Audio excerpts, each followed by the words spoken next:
A black single father gave shelter to a lost girl during a storm, never knowing she was the daughter of a billionaire who would try to destroy him. You really thought you could touch my daughter and walk away like nothing happened? Richard Whitmore's voice was ice over the phone, each word stabbing through Andre like a dagger. I'll destroy you and everything you love. Andre Sua, 34, a hard-working night shift nurse, had no idea that one act of kindness would flip his world into a waking nightmare. 3 weeks earlier, during a thunderstorm that felt biblical, Andre spotted a soaked, terrified young woman wandering alone. Without pause, he invited her into his modest apartment, the same one he shared with his 7-year-old daughter, Isabella. She called herself Emma, said she was a college student, wallet stolen, phone lost. For 2 weeks, she became part of their home, cooking, laughing, bonding with Isabella like an older sister. Andre had no clue that Emma was actually Sophia Whitmore, heiress to a $200 million real estate empire. "Daddy, who's yelling on the phone?" Isabella asked, rubbing her sleepy eyes as she entered the kitchen. Andre forced a smile, but inside, panic churned. Whitmore's threats weren't vague. He'd promised criminal charges, job termination, even a custody battle. What Richard didn't know was that Andre had quietly documented everything, not out of suspicion, but habit. Every moment with Sophia, every word, every hug with Isabella, all saved. When she left a simple thank you note and vanished, Andre never imagined that 3 days later, his life would be shattered.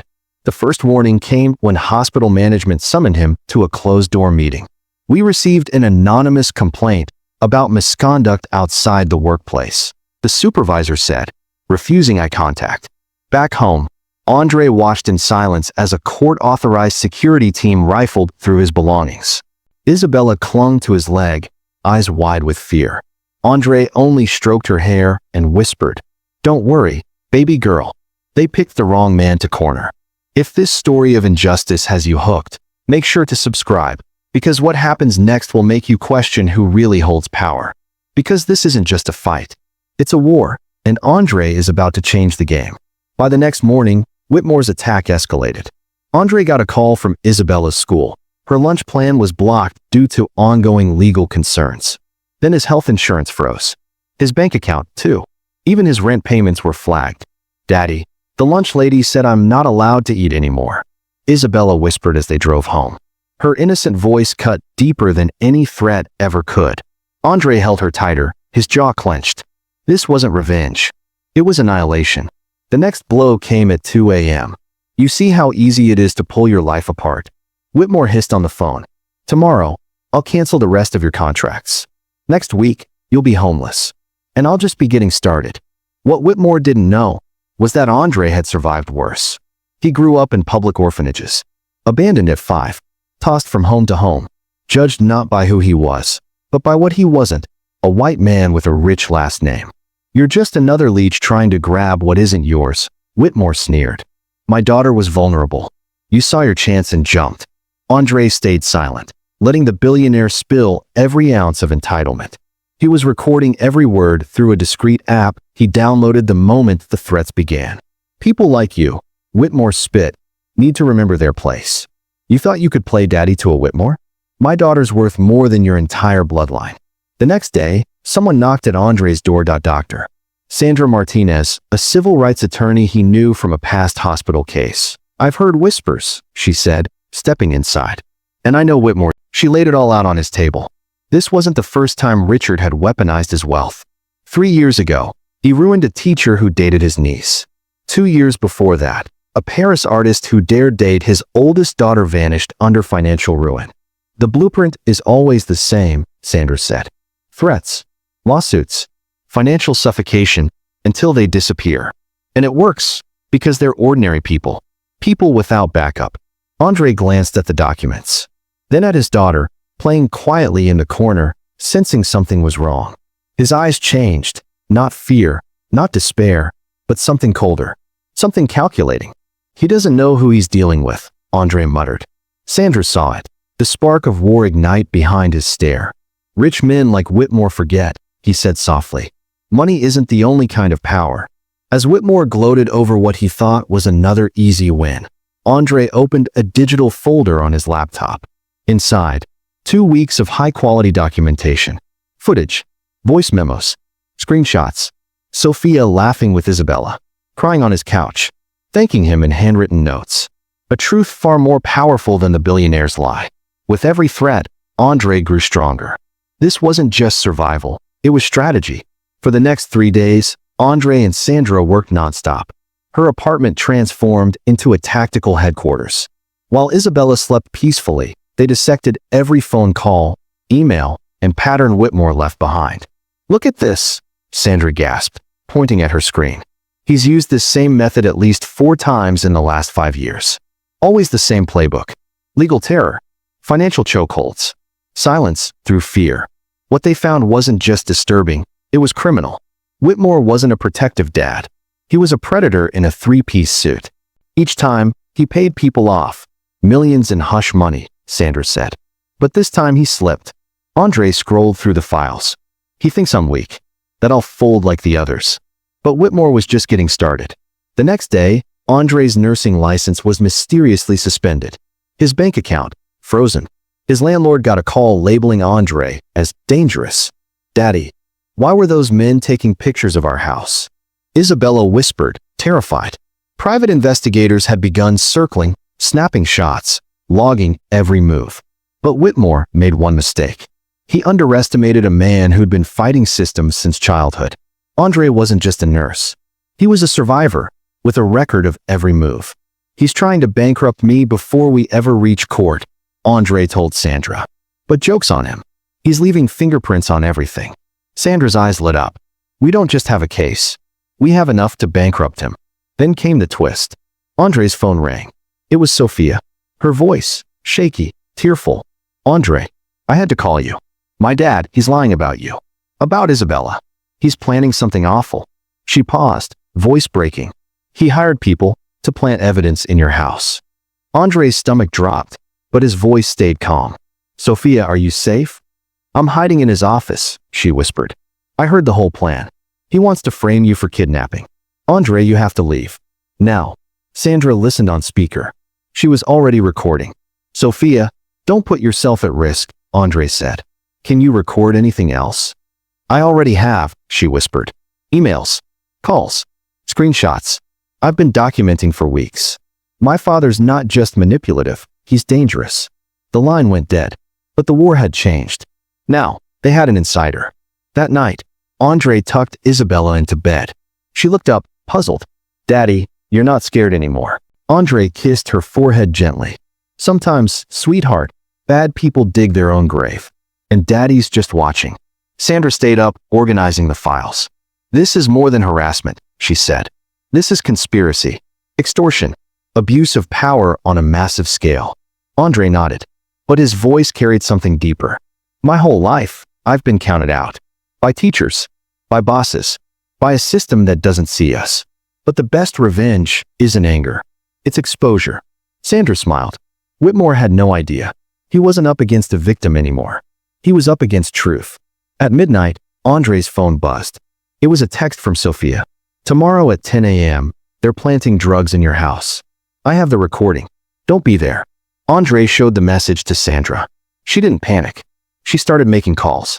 "Let's turn their setup into our takedown." And outside, while investigators circled the street thinking they'd already won, Andre stood calm at the window, a quiet grin on his face. Because he wasn't scared. He was ready. The voice was disguised, but the accusation was sharp. "I have information about drug activity at apartment 17, Maple Street. There's a child in danger." What Richard Whitmore didn't know was, his trap was already a trap for him. Sandra had quietly tipped off internal affairs days ago.